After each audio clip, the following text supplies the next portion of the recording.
fill my mind up with ideas. ¿Qué tal, muchachos? Muy buen día. Bueno, ya con todo lo que hemos avanzado en la temática, podemos entrar a mirar un poco más a profundidad lo que es el funcionamiento de lo que es el sistema de control de emisión de gases. Porque aquí es donde se empieza a relacionar más el tema del sensor de oxígeno, al cual en este video pues, le vamos a dar más prioridad. Vamos a hablar también de lo que es como tal la normatividad ambiental, Euro, y bueno, empezar a complementar la información que ya tenemos recopilada. Hasta el momento ustedes ya deben tener conocimiento de cuáles son los sensores, cuáles son los actuadores, cuál es la función de cada uno, cómo son los parámetros, porque en el resumen que ustedes hicieron ahí me indica cómo es el funcionamiento y ahí se empieza a deducir cómo es el parámetro de funcionamiento de cada uno de los elementos. Bueno, entonces vamos a hablar del tema de la normatividad de Euro. Sí, esa es una normatividad ambiental que se empezó a generar para poder regular lo que eran las contaminaciones que tenía los vehículos.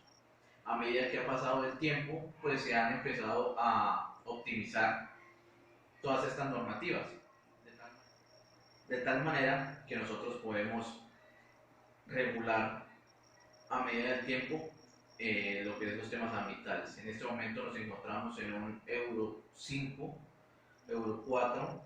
En Colombia, pues lamentablemente estamos quedados, estamos todavía en Euro 3, Euro 4 en tema de normatividad. Hay algunos vehículos que ya son Euro 5, pero pues hay varios factores que alteran esa parte, ¿no? Lo que es el combustible en Colombia pues no es de la mejor calidad, entonces eso también me afecta el tema de las emisiones contaminantes. Bien, entonces en base a eso se empezaron a encontrar las mejorías que se presentaban en los sistemas de los vehículos, los sistemas de inyección. Vamos a hablar del funcionamiento del sensor de oxígeno específicamente el día de hoy. ¿Sí? Como nota adicional, pues deberíamos estar también investigando sobre los sistemas de control de emisión de gases. Yo ya les había puesto esa tarea anteriormente. Entonces, con eso vamos a saber que va a existir un sistema EGR, para qué funciona, qué es lo que hace el sensor de oxígeno, el convertidor catalítico de 2 o 3 vías, todas esas cositas que van optimizando pues, el tema de la normatividad ambiental. Bueno, vamos a hablar entonces del sensor de oxígeno. El sensor de oxígeno, como ustedes ya tuvieron que haber leído, es un sensor que me está indicando la cantidad de oxígeno que está presente en los gases de escape. Esta cantidad de oxígeno se deriva o resulta de la combinación de la relación estequiométrica. Acuérdense que hablamos siempre de una relación estequiométrica de 14:7:1. Cuando nosotros tenemos esa relación y se genera la chispa, de manera química se generan unos componentes químicos que son diferentes a los que ingresan al motor, ¿sí? Entonces todas esas cosas empiezan a generarme, entre otro, el desprendimiento del oxígeno. Y ese oxígeno es el que lee el sensor. El sensor, ustedes saben que me genera una señal a partir de la cantidad de oxígeno que está leyendo. ¿Qué es importante rescatar de este sensor? Este sensor primero podemos encontrarlo de varios tipos. Encontramos uno que es de una vía, 2, 3, 4 vías, algunos tienen 5 ya condiciones más específicas, en las cuales podemos encontrar que, digamos, la diferencia está en que el que tiene uno solamente me indica una señal, tiene una señal. El que tiene 2 vías tiene una señal y una cable a tierra para pues, cerrar el circuito. El siguiente, que es el de 3 vías, él me está indicando que tiene un calentador y también que tiene pues las señales normales de sensor como tal. Y de igual manera el que tiene 4 también tiene en el calentador tiene pues uno de entrada y uno de salida. Adicionalmente, algunos que tienen 5 tienen sensor de temperatura. ¿Por qué sería importante medir la temperatura? Es muy sencillo. El sensor de oxígeno no empieza a trabajar desde el mismo momento que encendemos el vehículo. El sensor de oxígeno empieza a funcionar después de determinada temperatura, que está dada por el tiempo de funcionamiento del motor. Aproximadamente, si mal no estoy, está entre 350 a 400 grados Celsius la temperatura de funcionamiento, creo que menos realmente. Entonces, él tiene que llegar a esta temperatura para poder empezar a trabajar, a generarme la señal. Partiendo de este principio, vamos a hablar que existen dos tipos de lazos o bucles, como se evidencia en los escáneres. Vamos a tener un bucle cerrado y un bucle abierto. Cuando hablamos de un bucle abierto, es porque el sensor de el sensor de oxígeno no me está funcionando, no me está leyendo, no me está ayudando a regular el combustible para poder optimizar el funcionamiento. ¿Por qué? Porque tiene que esperar a que el motor llegue a su temperatura de funcionamiento. Con esto podemos decir que en el momento que se empieza a calentar el carro, ustedes han evidenciado que el vehículo se sube un poco más las revoluciones, va a haber un poco más de inyección y esto se va a reflejar en una cantidad inferior de oxígeno a la que requiere. Por esta razón, no empieza a funcionar inmediatamente el sensor de oxígeno, él empieza a funcionar posteriormente por eso. Entonces ya cuando él llega a su temperatura normal, cambia de bucle, ya es un bucle abierto, porque ya empieza a generarme la señal que va a tomar el módulo SM para empezar a generar la regulación que debe cumplirse para poder tener una relación estequiométrica óptima. Es importante conocer que pues obviamente ese sensor tiene ese ciclaje de funcionamiento, porque en algún caso que de pronto llegue un cliente con un carro que acabó de encender, llegó a buscarlos a ustedes lo escanean y ven que no está mandando una señal, ustedes van a decir ese sensor está defectuoso. Realmente no está defectuoso, está trabajando en su bucle cerrado. Entonces eso es importante que lo tengamos en cuenta. Cuando ya llegamos a la temperatura normal de funcionamiento, empieza a trabajar el sensor fino y empieza a regular. Esta regulación se hace de dos maneras, que también lo vamos a ver cuando veamos el escáner. En el escáner hay dos condiciones que nosotros vamos a ver, que es el full time, el FT, porque aparece un FT, y eso me permite encontrar cuál es la regulación que se está generando.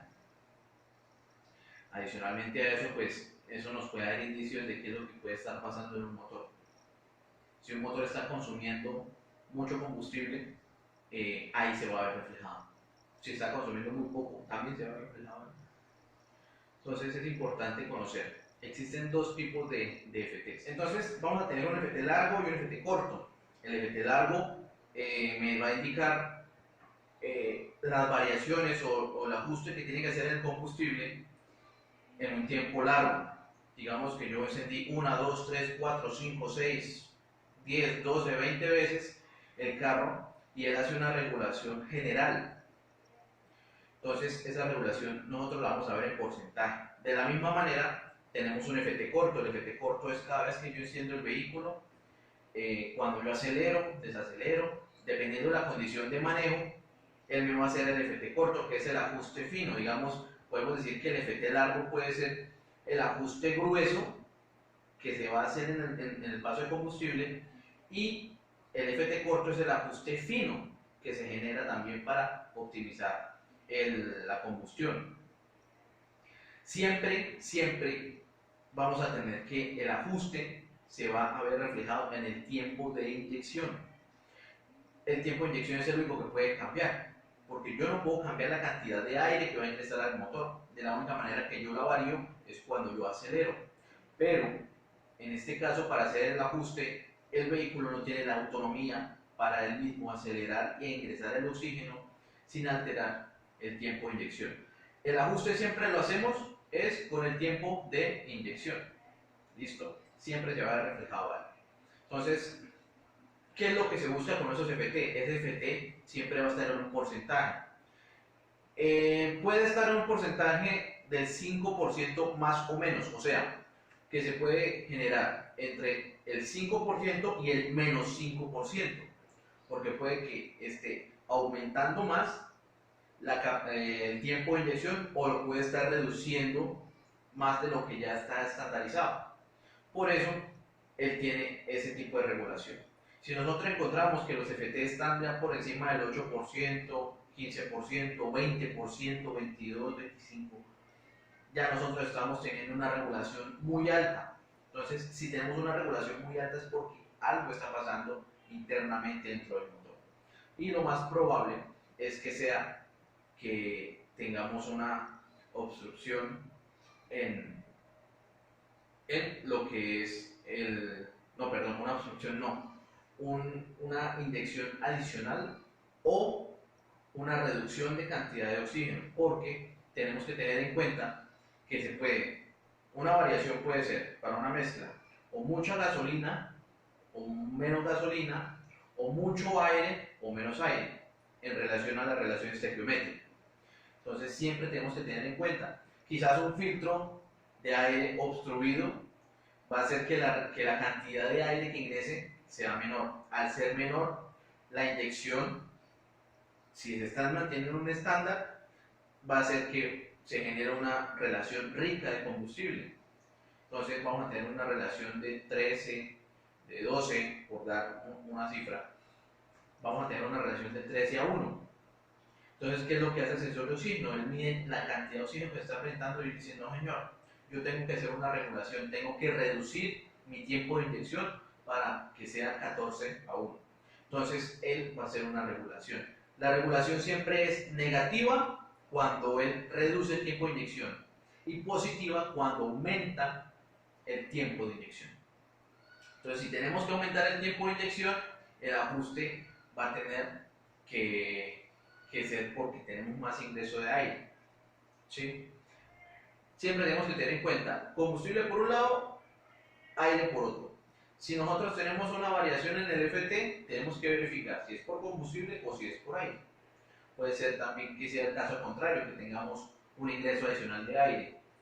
Lo más común que una manguera de vacío se fisure y por ahí esté filtrándose aire. En ese caso, pues vamos a tener más aire que combustible. Entonces el sensor de oxígeno me va a leer que tengo mucho aire y lo que va a hacer es que me va a aumentar el tiempo de inyección para hacer la regulación. Y en ese caso él me va a indicar que se está subiendo la inyección. ¿Sí? El porcentaje se subiría, se incrementa. No se iría hacia la parte negativa, sino hacia la parte positiva. Entonces hay que tener en cuenta eso. ¿Listo? Adicionalmente a eso, vamos a encontrar que en los convertidores catalíticos podemos encontrar un sensor antes y un sensor después. No es que los dos cumplan con la misma función, porque realmente no deben cumplir con la misma función. Sí me van a medir la cantidad de oxígeno, pero la señal o la gráfica que me tiene que mostrar el escáner tiene que indicarme que en uno vamos a tener una regulación muy alta, una onda alta, ¿sí? En la gráfica, y en el de salida, en el segundo, vamos a tener una línea que tiene que ser casi recta. Lo ideal es que sea completamente recta, pero como no tenemos obviamente un ideal, entonces vamos a tener una regulación que va variando en el tiempo, puede ir subiendo, bajando, para que la segunda señal me la muestre sobre la línea de cero. ¿Sí? ¿Qué pasa si no llegamos a tener esta línea de cero al final? Es porque sencillamente podemos tener un problema que o el sensor de oxígeno principal está fallando y eso me lo va a ver reflejado en el testigo que tenemos en el tablero de instrumentos, o también podemos encontrar que tengamos alguna otra filtración de oxígeno por otro lado, o que el convertidor catalítico puede estar obstruido o ya está obsoleto. Entonces, esas condiciones son las que me permiten tener una regulación mucho más precisa. ¿Listo? El sensor principal o el primero es diferente al segundo. Ustedes quitan los dos y la cabecita va a ser diferente. La entrada del aire va a ser distinta. Por eso es que son ubicaciones diferentes. ¿Sí? Eso hay que tenerlo en cuenta como primera medida. Listo. Entonces, ya con esto, con esta información, nosotros podemos entrar a mirar cómo es la función del scan.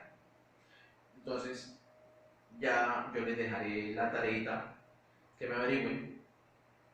Primero, el tipo de comunicación, que es el OBD. ¿Sí? ¿Qué tipo de comunicación encontramos? Segundo, vamos a ver si también algunos vehículos manejan la misma codificación.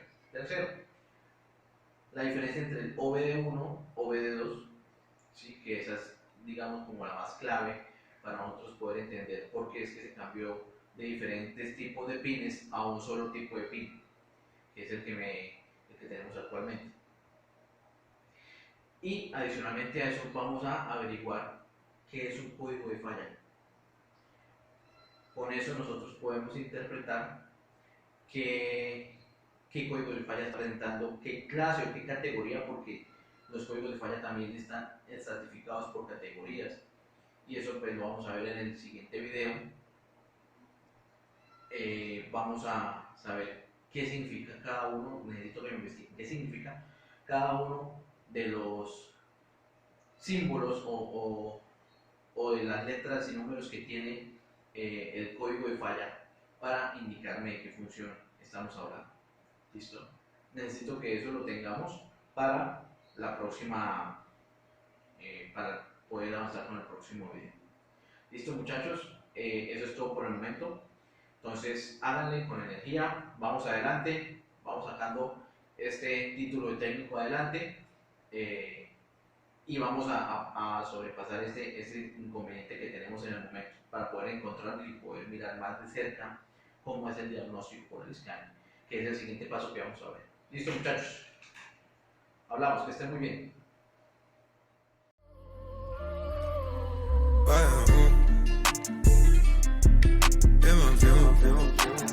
She fill my mind up with